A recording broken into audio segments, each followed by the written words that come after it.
Okay, everyone, good morning. This is Ron, Sunday morning, December 15th, and we'll go ahead and get started, see if we have questions.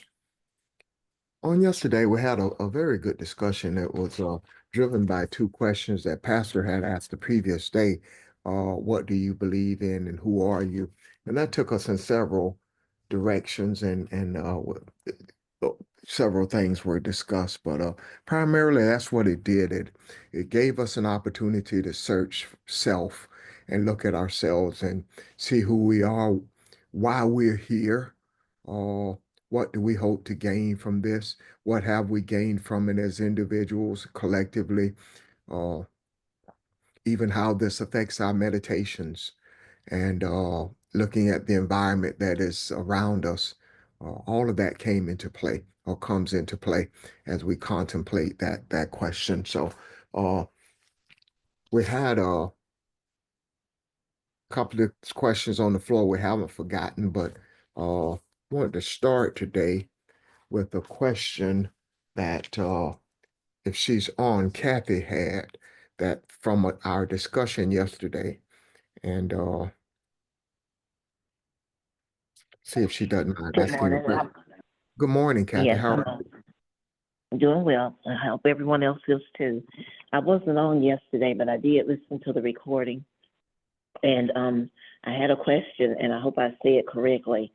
Pastor talked about the energy of MOT, and I listened to that, and that is a term that I'm not familiar with at all, and I understood what he said about the energy and drawing from that energy, but I wanted to know if he could give us a little more explanation about that.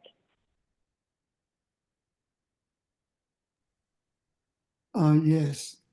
Good morning, everyone. Imhotep is the one I was talking about yesterday, and Imhotep is a very, very interesting figure. He was a priest, a high priest, and a lot of stuff. Not only was he a high priest, but he was an architecture, he was an engineer, he was the father of medicine, and quite a few other things. Now, when I talked about Imhotep, I raised a question uh, um, about where, how did Imhotep know that it was safe to give certain plants for medicinal use. When people got sick, they needed something to help their body. And Imhotep is the one who made medicines to heal the body. He is the father of medicine. What happened prior to that, I don't know. And then I asked the question, how is it that I can't remember his name, the enslaved person who told George Washington that if he got smallpox, like on the pinhead, and scratched it into the skin, that it would be immune. The soldiers would be immune to smallpox. Smallpox, and George Washington resisted, but then he did it. So how did the enslaved person know that that would work? What convinced that person that that would work? And what I said is that um, because of the nature of the priesthood during that period with Imhotep, um, when Imhotep went to a plant, what told him it would work? We are gods in the earth, and we have the energy of Imhotep. We have the energy of our Creator, and we have the ability within us to to go to a plant and whatever usage we need that plant for, we speak it, That's what that plant does.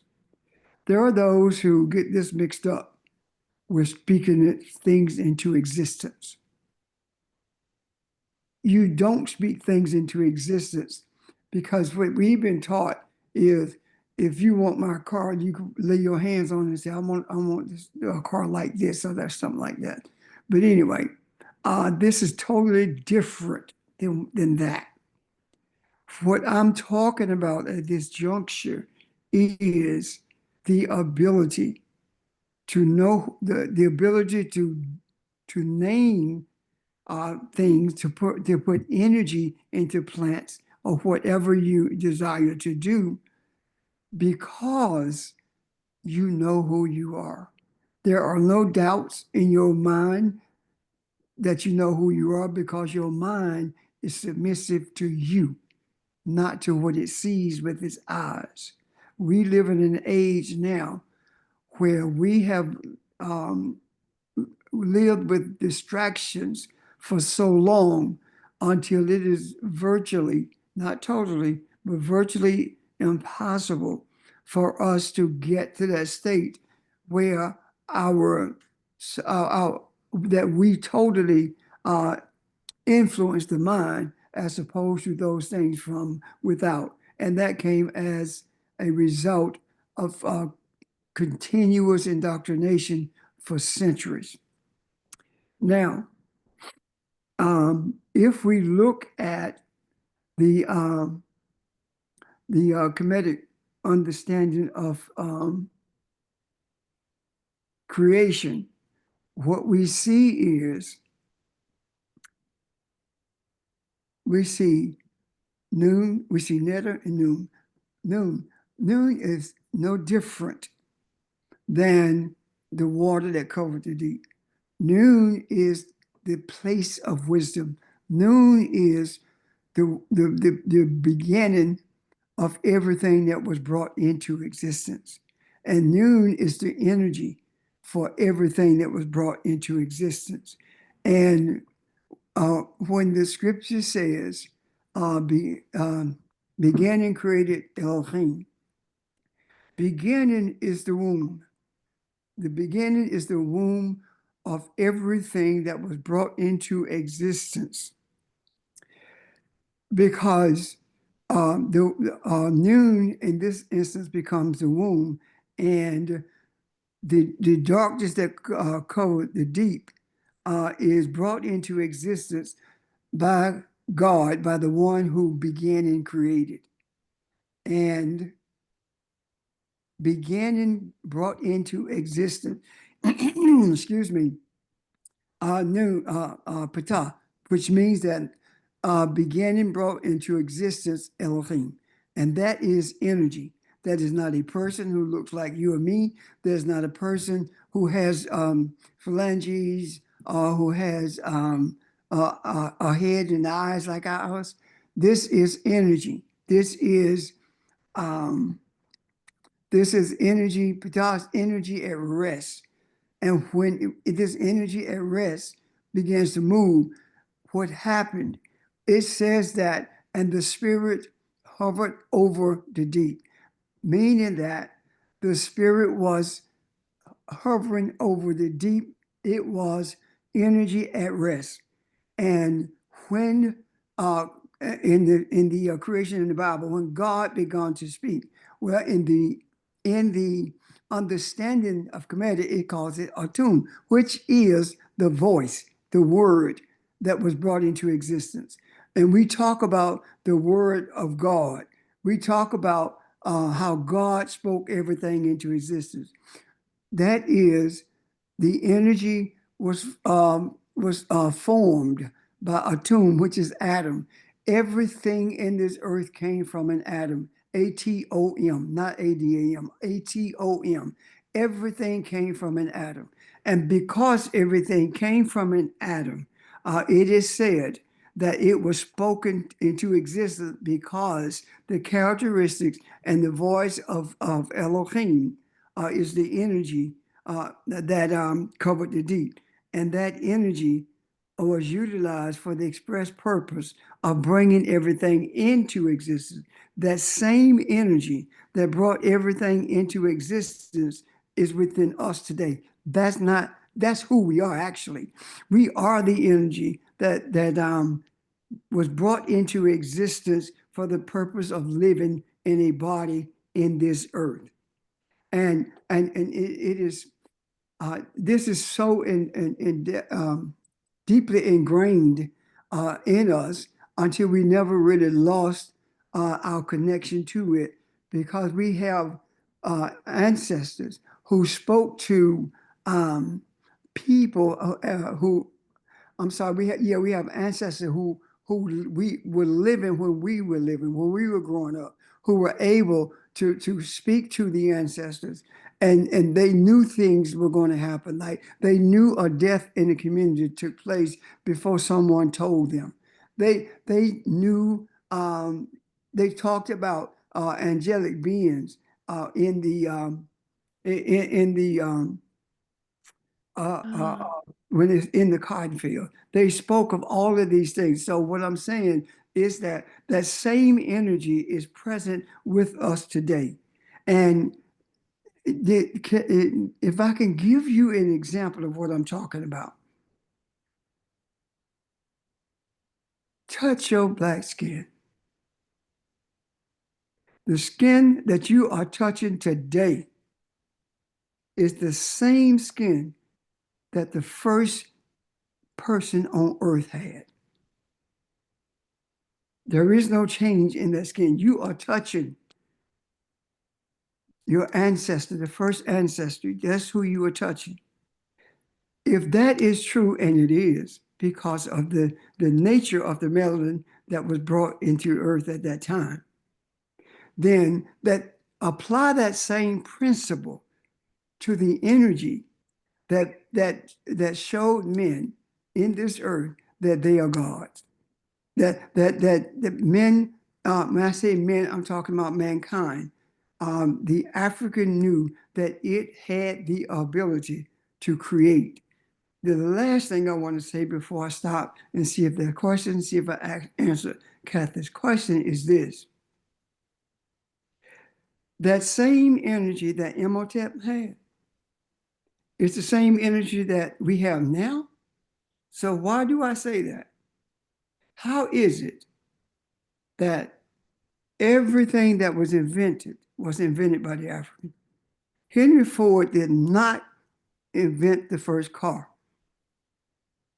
The first car was brought into existence by a man and his son who lived in Ohio, and that's where Henry Ford got the idea or got the specs for a car.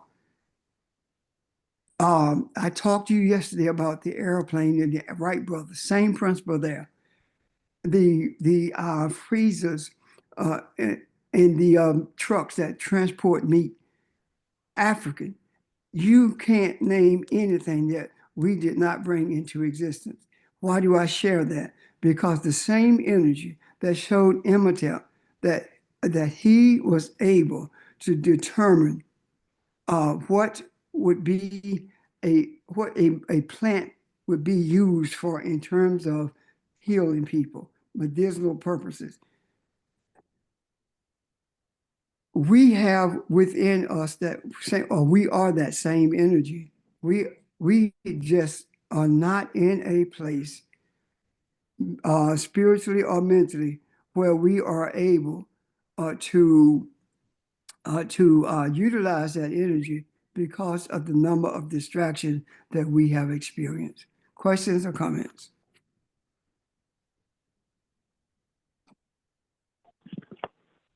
So Kathy? what you're saying, yeah, I think you answered my question. You referenced plants, but you're saying that that same creative energy is in us that can be applied in every situation in life if we are not distracted.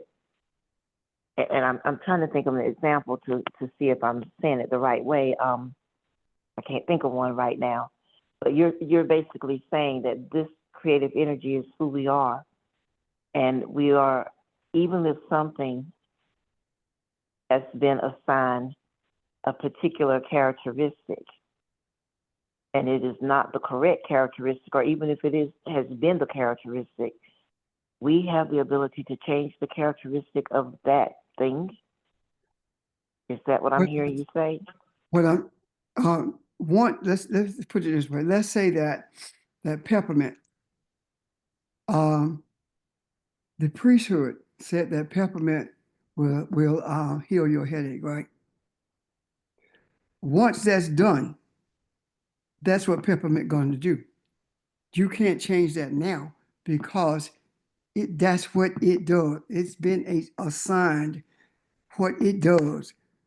When it talks about Adam being called to name all of the animals, that is a corruption of the first people in the earth who had the ability and knew they had the ability to give a name or a purpose to everything that they came in contact with. Once that purpose was assigned, that's what it does.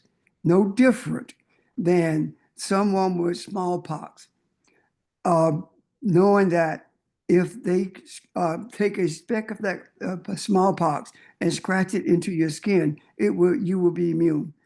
That's the principle of that. Now, whether these diseases come from, they came from the same place that the adversarial thoughts towards our Creator came. They are in the earth for us to deal with, for us to fix. Um, if you think about it, when we were younger, our grandparents especially were able to go into the woods or the forest, whatever you want to call it, and they were able to get plants that they used for healing. We have gotten to the place where we believe only medications will heal us that are synthetic, as opposed to the ones that are natural. And the reason we believe that is because we don't know what natural plant medicinal plants can do. We don't. We have forgotten that. That is no longer in our repertoire of thinking. We are now talking about getting back to the basics where we are able to utilize plants for that purpose, like the pine needle tea, the different things that we were given for colds, flu, etc. I hope I'm not rambling, and I pray that I'm dealing with the proper response to your question, I Kathy. think I see it now. So basically, what you're saying is our role now is to remove the distractions to get to the authenticity of what is. Yes. Okay. That's what I was a little lost on, but I think I see it now. Okay. Yes. Thank you.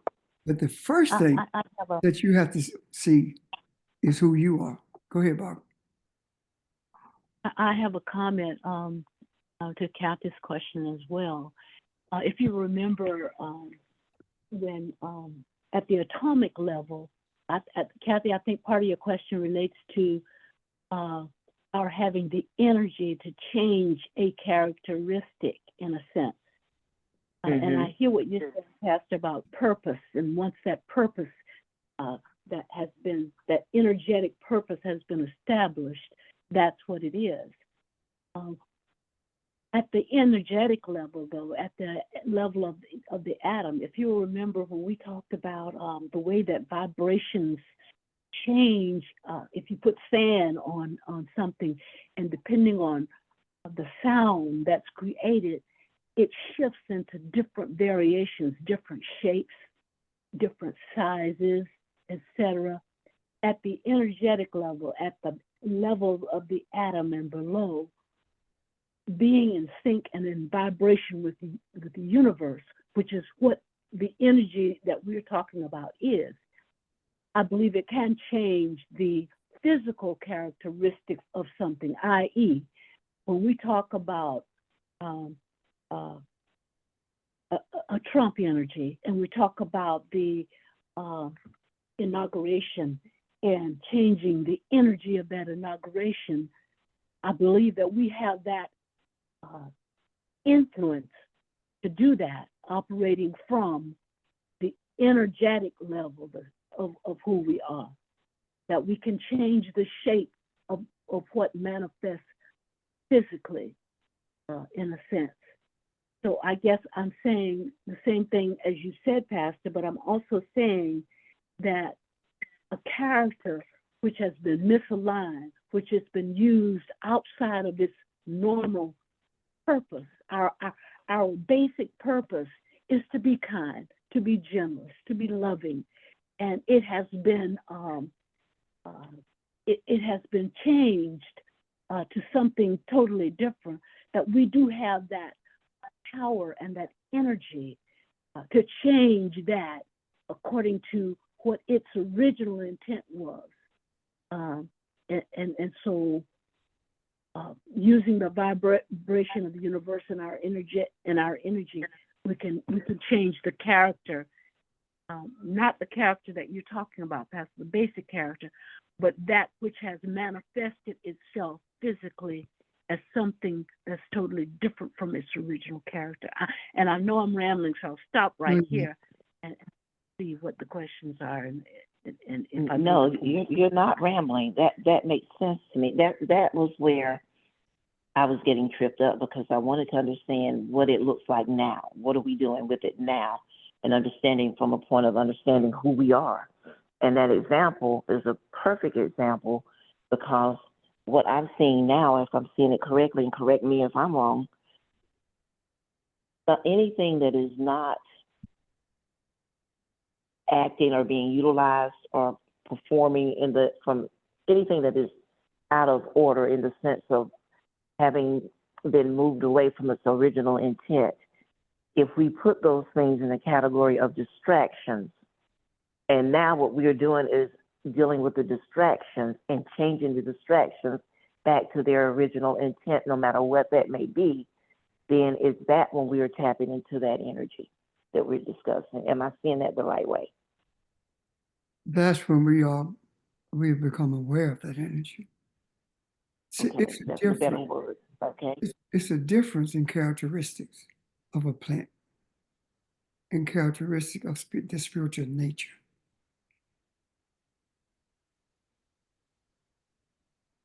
What we are doing is for mankind's attitude, how mankind thinks, right? So when Barbara says that this energy is the same energy that gives characteristics to what you were talking about in terms of medicinal plants, it is the same thing. But what happened is, I used for an example pine needle tea. How did they know that would work? The example is this. When they first used pine needle tea, it was because they wanted it to work. The characteristic of it was for it to do that. When we talk about the character that Trump is presenting, we are talking about something that's antithetical to what Barbara named loving kindness, mercy. And currently, as you said, Kathy, that's what we are doing. We are bringing into rhythm. We are bringing a sense, the vibrations that's necessary for mankind to see who it is, or to be under submission to the Creator. So I think I'm saying the same thing as Barbara was saying, but different words maybe.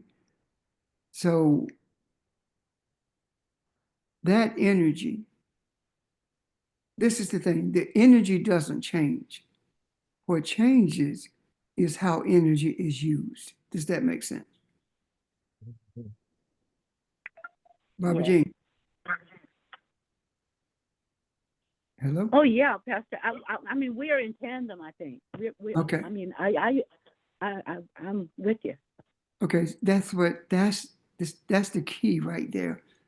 Understanding that the energy is the same, yet it does different things based upon the desires of the God in the earth. There are in temples in Egypt and Kemet.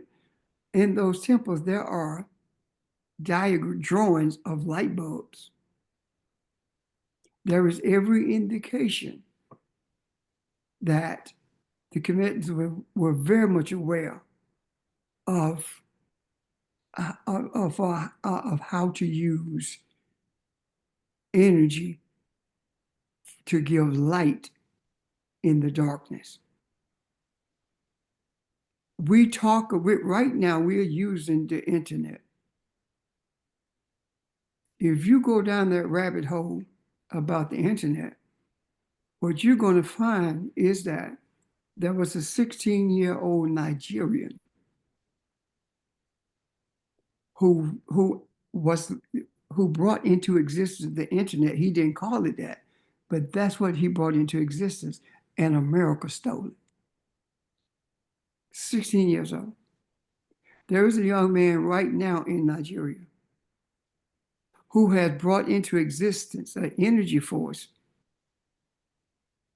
that if he's able to mass produce the mechanism, no one would have to pay for electricity. In other words, the same thing that's attributed to Tesla, this young man has done it. So what am I saying? I'm saying that the distractions that we have are different than what the distractions would be in Nigeria. Does that make sense? Come on, y'all. Yeah, it does. So it gives a sense of clearer thinking. Someone wants me. I have a question that was sent to me to explain the idea of the existence of spiritual consciousness that is tasked with bringing into existence a God that's in physical form. Um, all I'm saying is this. Let's call noon. Let's call it its beginning, and let's call Ptah Elohim.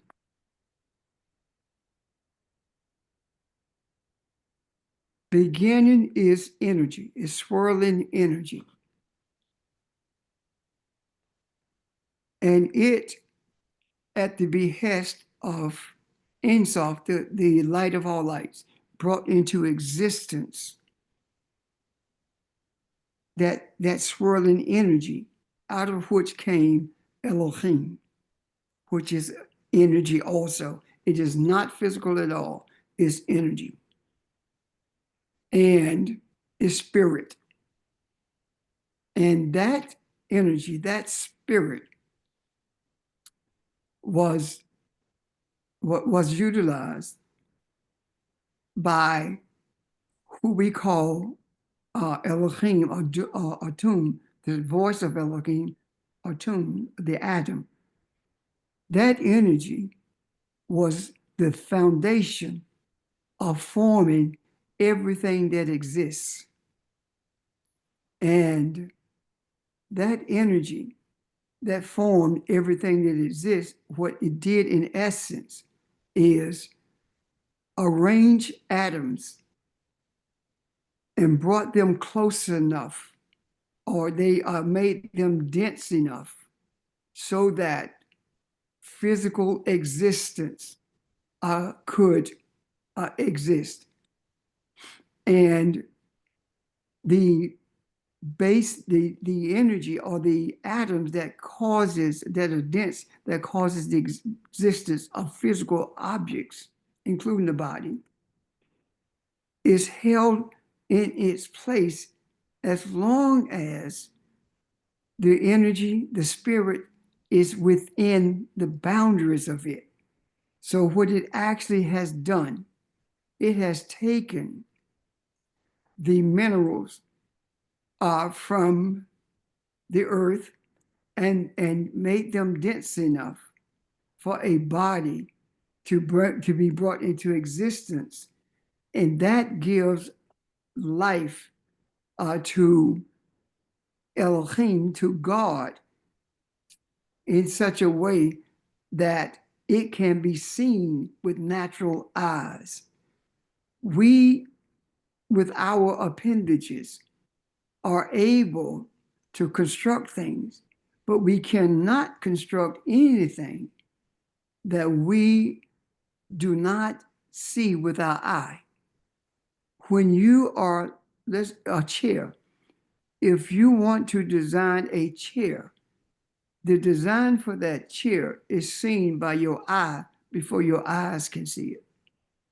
And because your eye sees it, then you are able to bring it to a place of physical existence so that everyone's eye can see it. This is the same energy that exists with Elohim.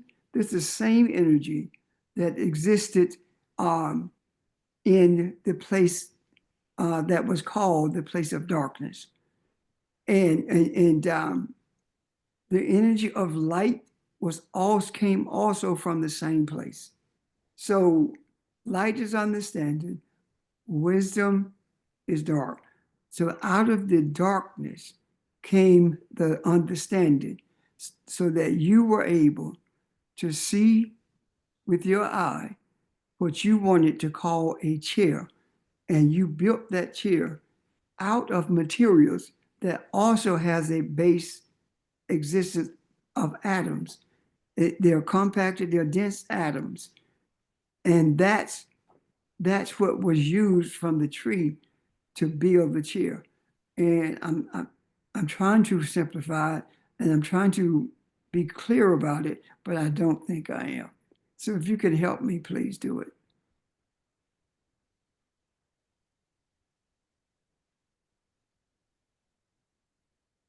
Am I that confusing? I think it's clear. I think just we're just pondering it, but I think it's clear. Uh, I think the part that we have problems with, or not, I won't say problems, but we're still gathering awareness on is you're talking about us and our ability and being able to see that these things are who we are and what we're capable of doing. That's the part that's that has to work. We have to work on, you see. But Yeah. I think your explanation is clear, but do we see ourselves as being that energy? Do we? Yes, that makes So I sense. have a question. Go ahead. So you're saying everything that we see that's physical was first created with the eye? Yes.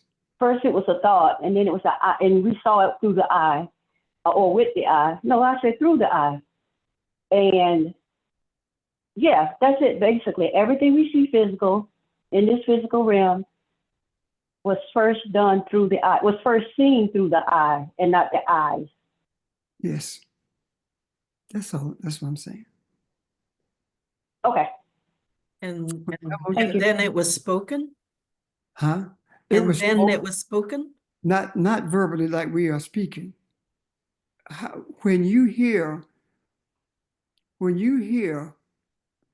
what we call God speaking to you, when you hear that, you don't hear an audible voice. You more is more like an experience or a feeling. Does that make sense, Audrey? And that's the voice that I'm talking about. I'm not talking about an audible voice like we have that we are using right now. In the beginning, it was different than that. Okay, so then we speak it through our thoughts and Yes. actions. Yes. It's almost like a vibrational resonance. And that vibrational resonance does not have to be the spoken, but yes, just as you said, the thought has its own vibration. The other thing is that we believe, you know, until we understand that the physical and the spiritual are really not separate. It's all created from the same thing. And it is the different vibrations, as Pastor said, that cause the atoms to be denser or not, that causes that manifestation into the physical. And so understanding that I that you see with the eyes as a physical being is the same as the being, the essence that I am that you see with your eye, that we're not different, then lets us know that that's how we can impact or change or influence what the eyes see physically, if that resonates. It does. I have one more question. So, Evelyn, let me address this, please. Add to what okay. what Barbara just described. It is the reason we are able to be one with everything in the earth. It's the reason that we can walk barefooted in the grass, and it brings a sense of peace to us. It's the reason that we are able to communicate with animals. That oneness that I'm talking about with everything that is, we have lost our sense of it. The ability is still there because the energy has not changed. It is our sense of it that has been altered. Does that make sense? Barbara, is that an example of what you were saying? Yes, sir. Okay. Thank you. Okay, Evelyn. So how does what we're talking about lined up? How was it Elohim that created man, the body? Okay, let me talk about that. If I Okay.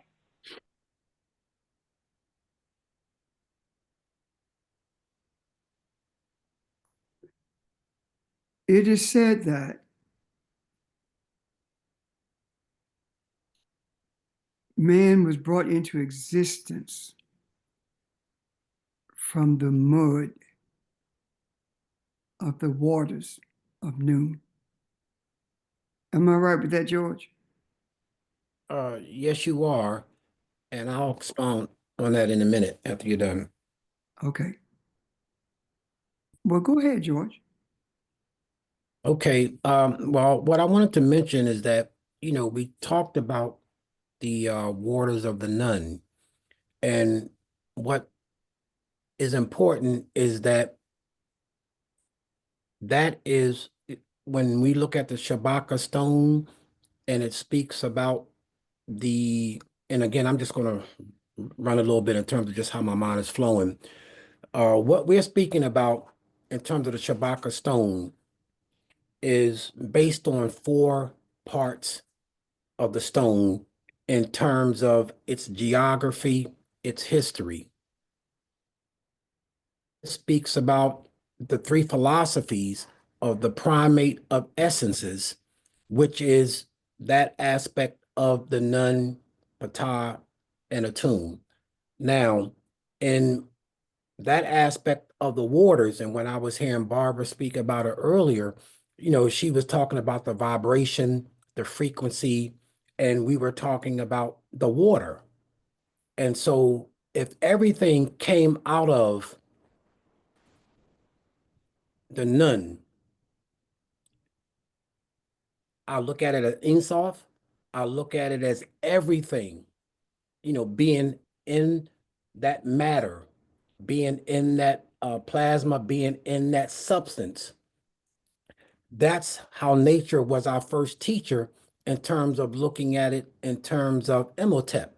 Now, I'm just trying to follow the Shabaka four parts. So we have the what they call I became from God, one, God's three. That's where the first Trinity came into existence. But looking at the waters of the Nun, looking at the eternal waters, everything was in that. And from that space and place, we begin to now see how it all worked together for the purpose of the energy of Ptah, the conversion energy, where we talk about energy being at rest, and we're talking about the move, everything that's in the Nun now taking on its form of conversion, where we now see the prime audio hill, which is a part of that energy flow. And then we talked about a tune, in terms of, again, it being the creative intelligence, or the spoken word, or the creative word that gave it names.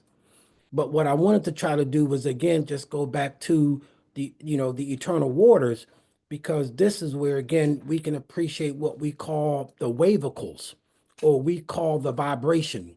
We talk about Imhotep being the builder.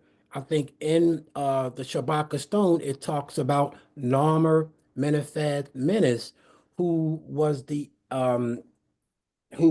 master teacher, of all lands, because he dealt with the geography and dealt with the engineering piece in terms of, those waters now being channeled. Where past, I think you mentioned about it before, about the hydraulics. How was Narmer able to do that? Pharaoh. How was Pharaoh able to bring the northern and southern kingdom together?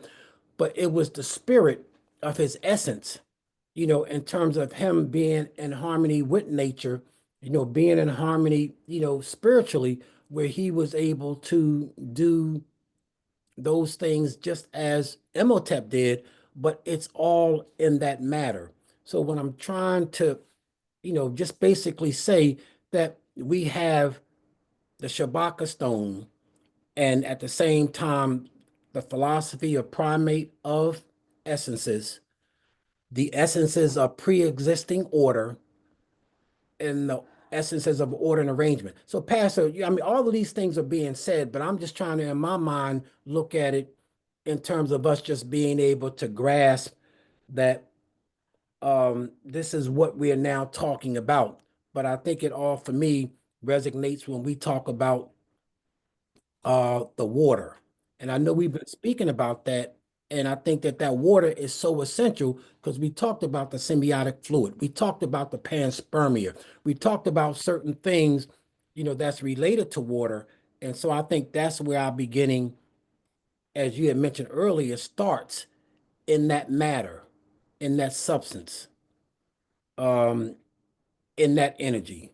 I don't know, hopefully that resonates a little bit. And if not, please ask questions. But I think that that's where I'm trying to look at the concept of the Genesis story, and now looking at it in reference to the Shabaka stone. Thank you. Before I want to ask you to see if I'm clear on what you have said. However, I want you to ask first if there are questions about what you said, or comments from anyone else.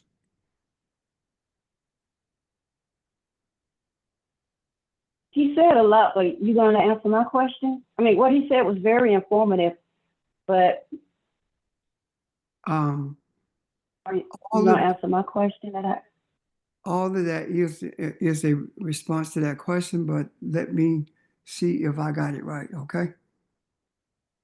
Okay. So the essence of what happened is that, and if you need to close your eyes to see the pattern, please do,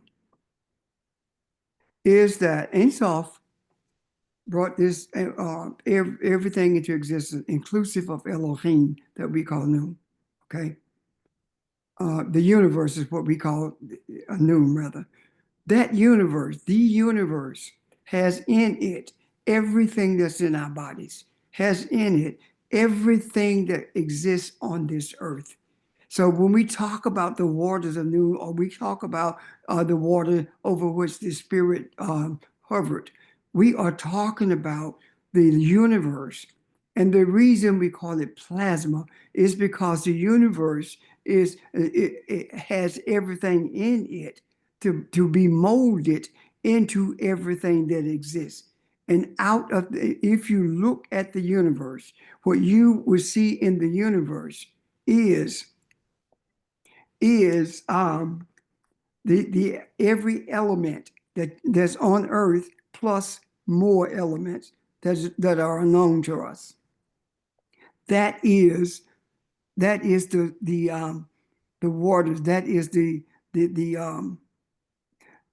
is the waters where the mud exists as well, meaning that the dirt on the earth had its existence in the midst of this plasma in the universe.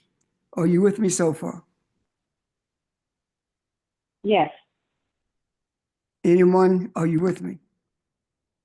And that's Yes. part of why we say as above, so below. Yes. In essence, everything that is from the universe is me, and I am the universe. We are one. We are the same. Right. And Barbara, remind me, because I want to talk about that when I get through this, okay? We are at the state of the universe right now. Everything is in it. So here it is that God, the Elohim, is brought into existence from this same spiritual essence that we call the universe. That is where Elohim had his genesis. And the womb that Elohim came from is the womb of the spiritual nature of the universe. Now, when we look at that, what we see is the dust or the minerals that's in the universe were used to bring us into existence. What I'm saying is, when the scripture talks about in the second chapter of Genesis about man was made from the dust of the earth, or when it talks about Kemetically that man was made from the mud of Noon, both of those are the same, but one conveys something that is more physical than it is spiritual. When it talks about the dust, it should be talking about the atoms or the minerals that's in the universe. None of this was done with physical hands. Excuse me, and none of this was done by drawing something but on scale to go by. All of this was done through thought. All of this was done through desire. And there was a desire to have an entity that is physical that would house Elohim. Excuse me. And the voice of Elohim is the energy of thought. And the energy of thought is called Adon. Why is it called, why is it says it is the word?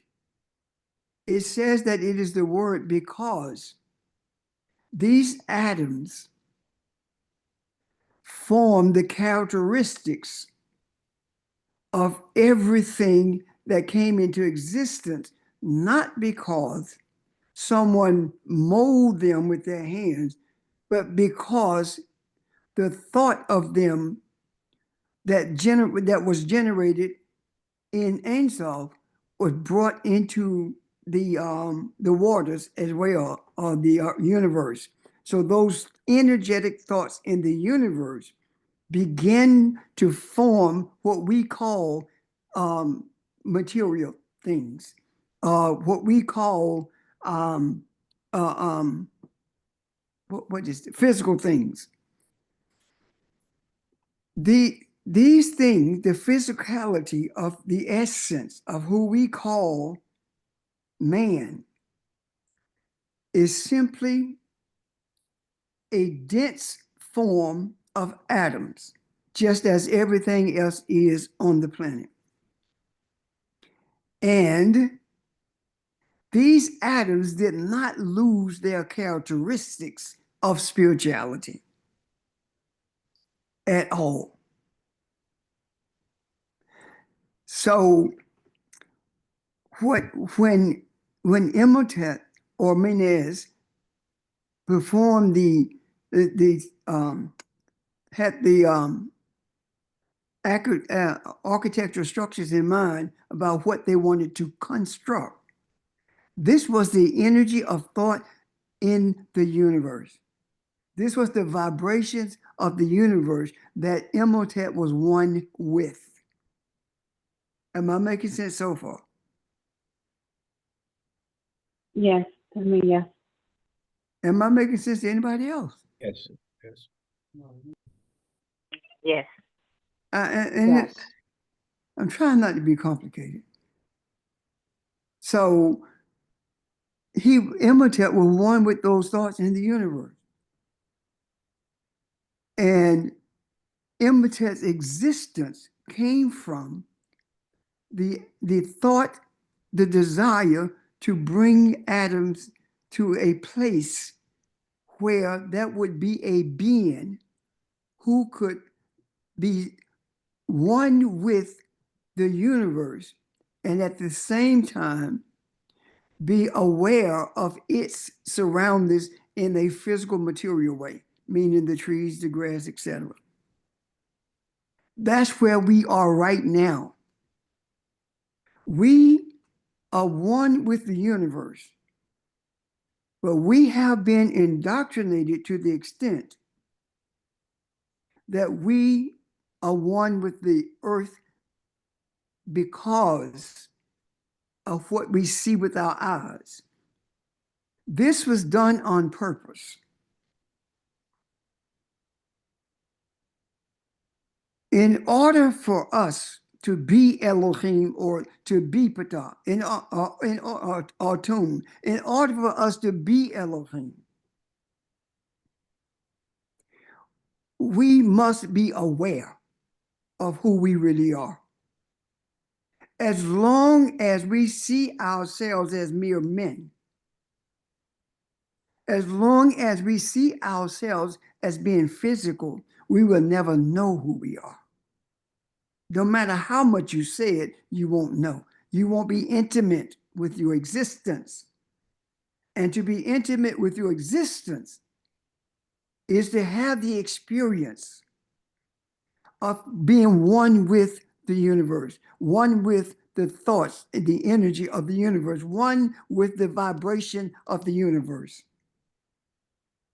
That's when we know who we are.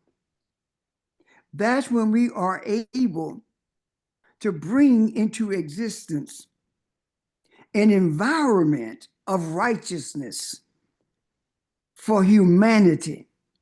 And the reason that we are left to do that is because Ein Sof bringing into existence the Elohim and the energy necessary for all this to happen desires for those who are physical to be no different than the universe itself, Even though we see ourselves as physical, we are still dense atoms.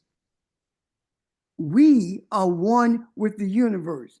And the reason we say, as above, so is below, is because we understand that the spiritual environment that exists in the universe from the primordial waters that we came from, that same energy that brought us into existence, is the energy that cries out to us to know who we are, that we are one with it. Don't believe that you're separated because you have this physical body. Your physical body is inundated with spirituality. Otherwise, it would not exist. It could not live. It could not function in a physical world. When we understand that as above, so is below, is talking about becoming aware of the depth of our oneness with the universe, with spirituality. From this point forward, rather than saying universe, I'm going to talk about spirituality. Hopefully that would be clearer. But it's the same principle. We have to be aware that we are one with the spirit that brought us into existence, because we are spirit also. And when we are able to see that the creation story that we were told as Christians was a story that was predicated on a physical being called Adam that brought us into existence, that is spiritual, has nothing to do with somebody taking their hands and scooping up some dirt and making us. Had nothing to do with that. Our total existence is based upon the thoughts that originated with Ein Sof. Are you still with me? Yes. Yes. Okay. Yes. With the thoughts of Ein Sof. And everything that we have invented came from the thoughts of spirituality. Spirituality in the first people in the earth says that these people realized, they were aware of the oneness that they are with spirit, with the spirit that brought us into existence. They knew that beyond the shadow of a doubt. And they're being able to do things like we talked about with Imhotep and the Pharaoh Menés. Those things they had no problem with, because they're aware of who they are. And that is the reason that the African in diaspora, the African who was enslaved in this country, was able to invent everything that was invented, because the Creator was reminding us, the spiritual essence of our being is reminding us of who we are. We are more than innovators, we are creators. Christianity told us that we are co-creators. If we and the spirit are one, when I say spirit, universe, if we and the one who created us, Elohim, if we are the same, because we were created in the same image, the same energy as we talk about Elohim. If that is the case, and it is, we are not co-creators, we are creators. And we have talked about, you create the environment that you live in. If you create the environment that you live in, you are capable of creating anything that is one with the thoughts of the universe, the spiritual thoughts that created you. Are you still with me? Yes. Yeah. Yes. Mm-hmm. So these spiritual thoughts of the universe bleeds into who we are. What happened? In order for us to be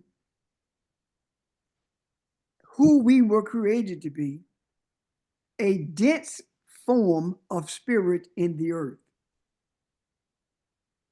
In order for us to be that, then we have to bring into the earth a density of spirit that functions with loving kindness, that functions with order. And the order, the foundation of the order for everyone who is physical in this earth, the foundation of it is loving kindness. The foundation of it is what we call the principles of Mayat, what we call righteousness, what we call peace, what we call mercy. All of these things are the attributes of the African, which is dense spirit, and that the African populated the world. And as the African populated the world, disorder, confusion came into existence. That same disorder and confusion is to be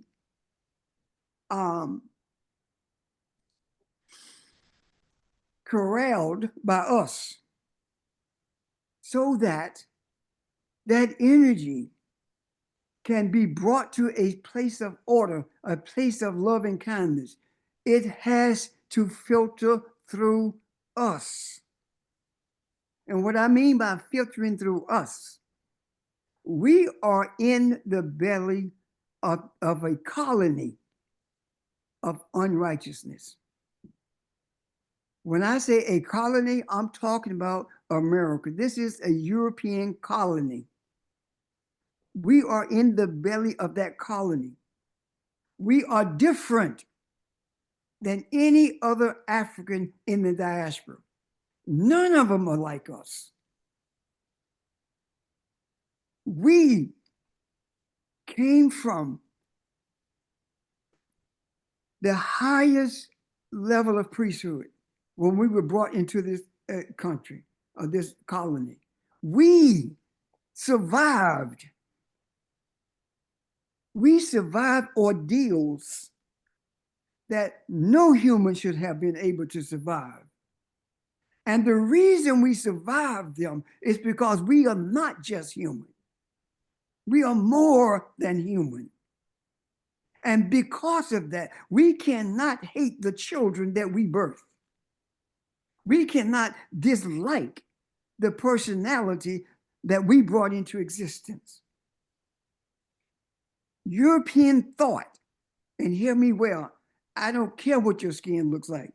European thought, whether it's the thoughts of somebody who look like us or not, these thoughts are the energy that we must bring order to.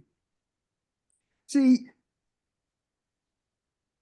when Elijah Muhammad said that white people are devils, he was not calling them devils because of the color of their skin. He said devils because of their actions. But I add an addendum to that. It is not just their action, it's the thoughts that makes them a deceiver. If you have those thoughts, you can have black skin, you can have any color skin and still be devious and still be antithetical to who you were brought here to be. So we are to bring order. When we talk about bringing balance, we are talking about filtering the energy source, or filtering what is already here and bringing it into rhythm with us. And when I say with us, I'm talking about those of us who have embraced the reality of who we are in our existence. We are not connected to the spirit at all. We are not connected to Elohim at all. We are spirit. We are Elohim. We are the total essence of the thoughts of the universe. That's who we are. And with that kind of power, it is incumbent upon us to bring order to what we call this physical celestial ball earth.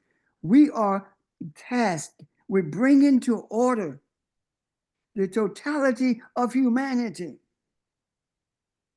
by virtue of having loving kindness. Now, you say, how do you do that with loving kindness? Loving kindness is energy. And when we make an effort to become aware of our identity, when we do that, when we see that, when we embrace that, it is then that the energy of loving kindness begins to permeate the environment that we're in. That is the reason we have to come together the way we do, because this energy force, this energy source that we are, must permeate the environment of this colony. Why is it that we have to come together? Because none of us think the same. None of us teach the same. None of us process the same. Therefore, we are able to energize everyone regardless of how they think, regardless of how they process. We are able to energize them. That is the reason you are beginning to see the young Jews, and I put that in quotation, the young Jews stand against Israel, because they are beginning to see through the eye of the creators, through the eye of Elohim. They're beginning to see something. They are beginning to see how disordered Israel is, how disordered this colony is. They're beginning to see that. Why are they beginning to see it?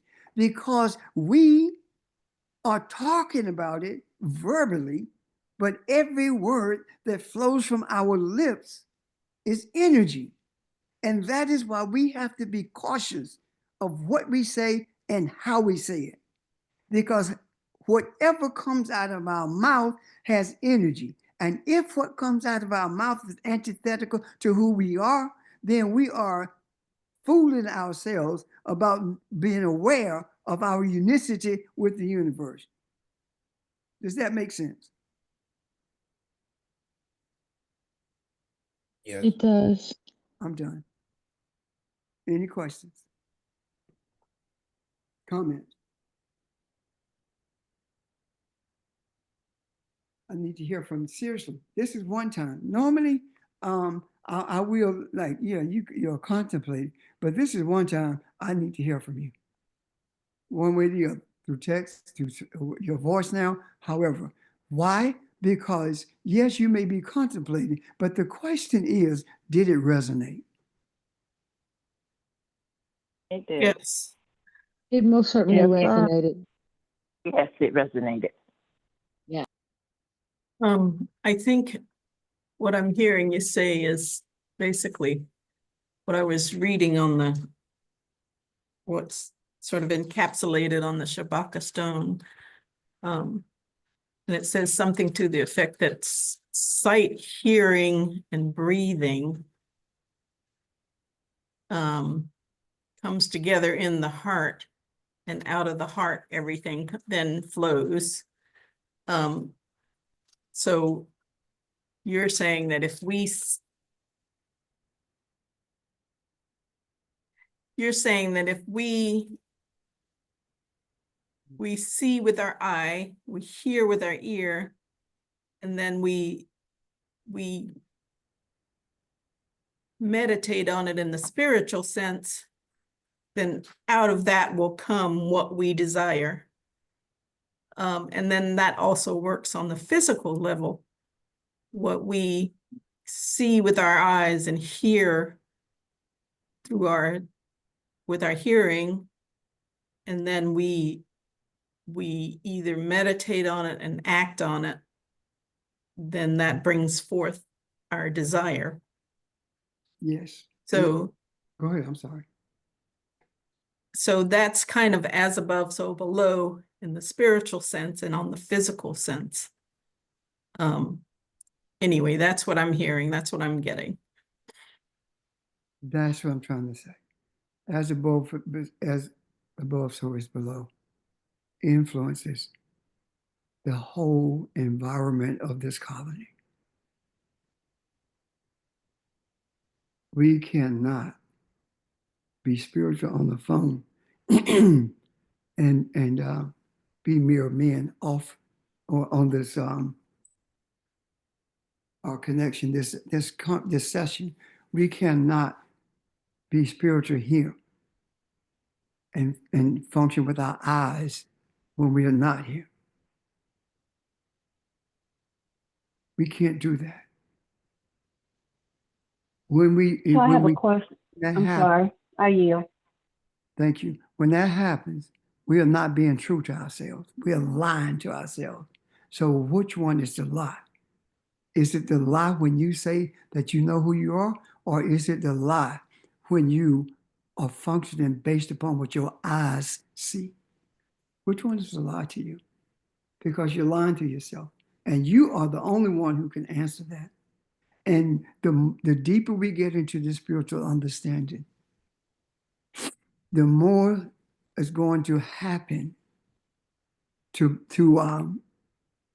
make us stand tall with who we are or revert to what we were. Christianity, I can't say this enough. Christianity has always been the greater threat to spirituality than anything else. Always has been. Always has been. And always will be.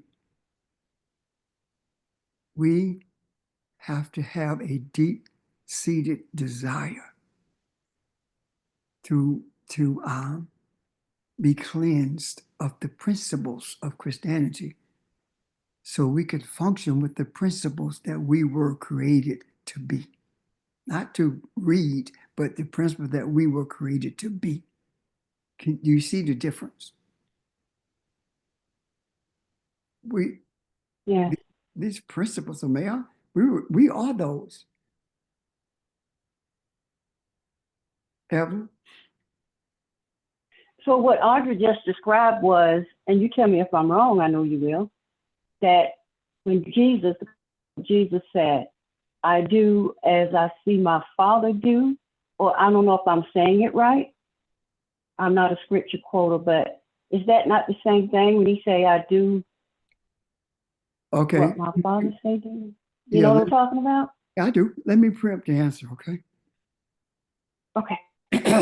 Those things that are attributed to a non-existent entity called Jesus are principles that emanated from the Kemetic priesthood. When that statement is made, it says, it does not say, I hear what my Father say, or I hear, or I see, I hear what my Father. It says that I see what my Father say. How do you see what he says? Father is the wrong word there. The word should be, I see what the universe says. Because if you look at Father from the Aramaic, it says universe. And those of you who have done that, you know exactly what I'm talking about. So it's talking about I experience what the universe shows me. Does that make sense, Evan? Yeah, it's like she just said, you hear, and when you hear with your heart and not with your outer ear. So Yeah. what she said, that's what brought back that scripture. Okay. Yeah. And that's what Barbara was talking Thanks, about. Sarge. But she was talking, when Barbara was talking about the rhythm, Welcome. that's also what she was talking about. Anyone else?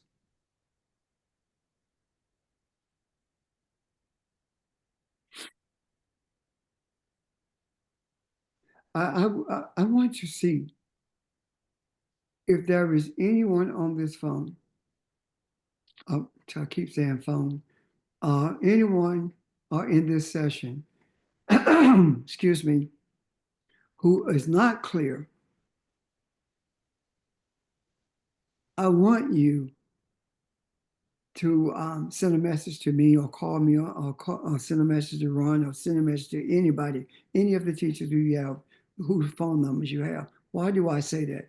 This is very important that we get this.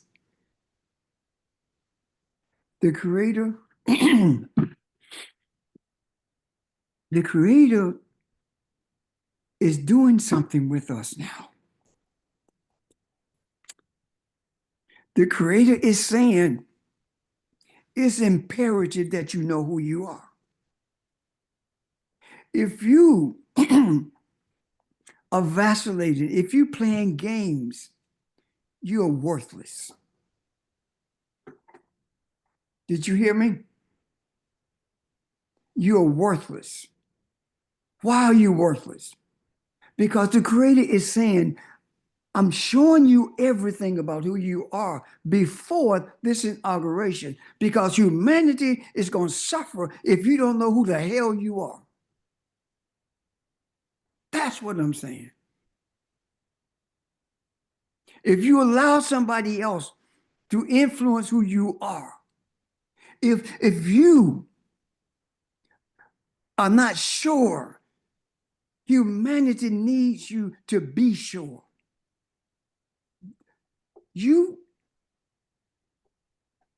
This politics is BS in comparison to what we are tasked to do. This is not voting him out. This is not an impeachment. If anything is to be impeached, it's the chaos of European thought. That's what has to be impeached. Impeaching a man doesn't change anything. The fight against Trump is not a fight for change, it's a fight for the status quo. That's not who we are. We are being shown all of this because it is imperative that Elohim stands in the gap for humanity. It is imperative for the hot coals to be touched to our lips so that we can be purified and say to our Creator, I'm here, not I'm going, I will go. No. I am here for you. I don't know exactly who I am in terms of me being able to articulate it, but I'm experiencing it every moment of my life. I can't articulate it for other people, but they know what resonates with them. I am saying to you, it's imperative if humanity is to survive. 2011, December during the winter solstice, we met and said, Man will not disappear on our watch. Man will not be destroyed on our watch. We were talking about physicality when we made that declaration. Were we not? We didn't know any better. We were talking about physicality. This is not what is being said. The Aztecs, the Incas, all of them were taught by Africans. The Mayans said that humanity would be destroyed. So what they were saying is not a physical humanity. Humanity will be destroyed in its essence. It will never know who it is. And we say that will not happen on our watch. And I'm saying to you that where we are now, we are the weapons of our warfare.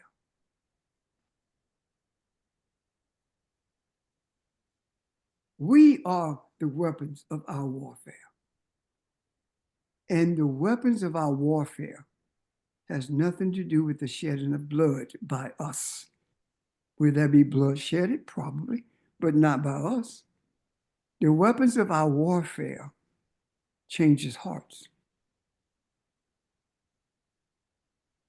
The weapons of our warfare bring the same vibration that we are into a broader environment, to a global environment of humanity.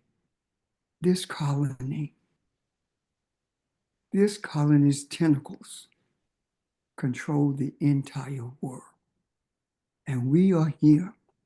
We were allowed to be brought here because this day was coming for the Creator to raise up a priesthood in the fashion of the Kemetic priesthood for the express purpose of reviving humanity, for the express purpose of being the weapons of warfare so that we can bring order to disorder. We are the reason that Donald Trump was elected. There is no way that that kind of energy would have been put in a place of that amount of power unless there is someone in the earth who is desirous and capable of changing the hearts of humanity. The Creator is not going to allow the destruction because the Creator, the universe, has heard our cry. We want to know who we are, not so we can make money, not so we can be known for anything. We want to know who we are so we can be the wall between humanity and confusion, so that we can breach the wall, that we can bring the walls of Jericho down, so that the energy,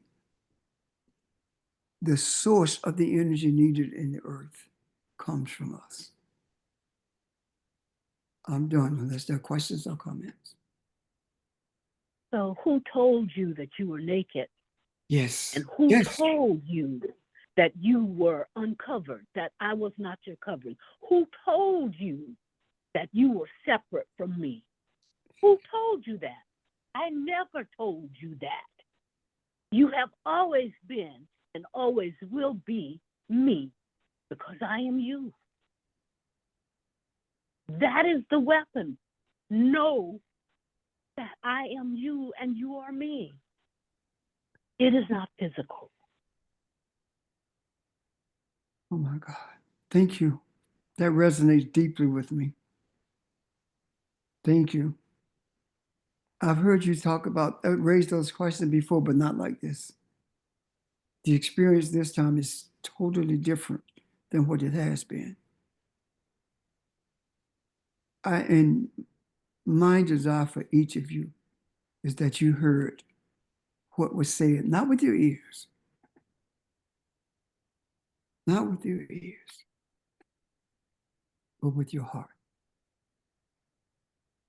You don't have to remember it because you are it now. If it resonates and you embrace it, that's who you are. Thank you. Anyone else?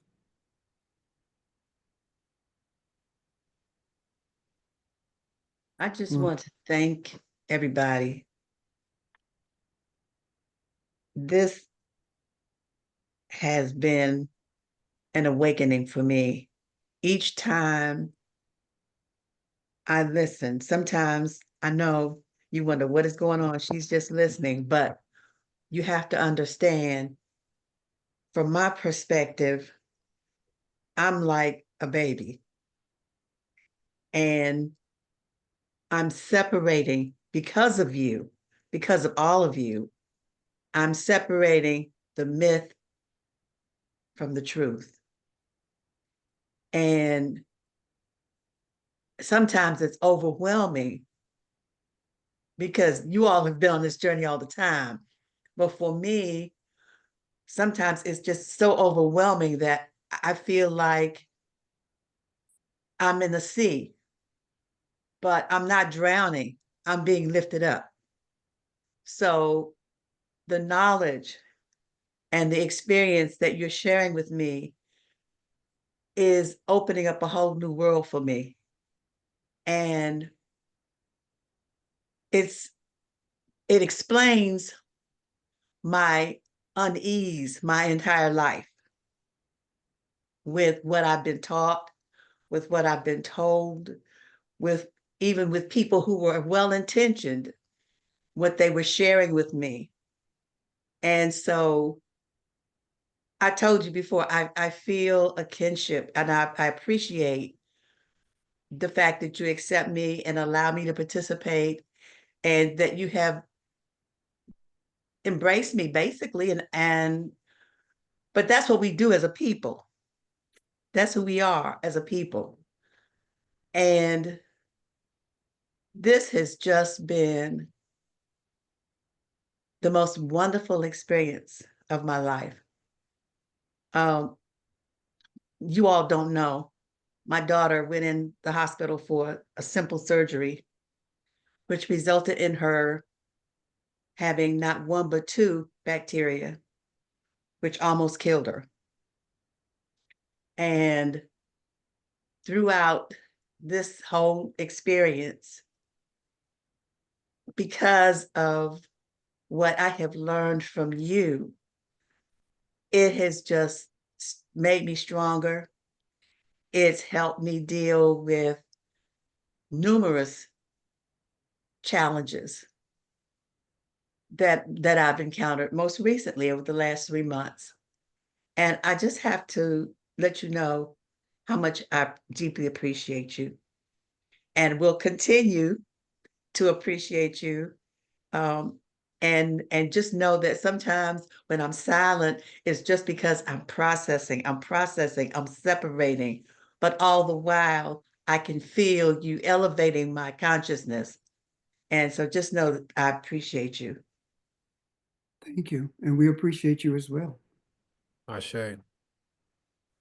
Shay.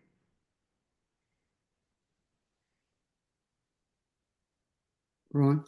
Hey, good energy today, y'all. Good energy. Thank you.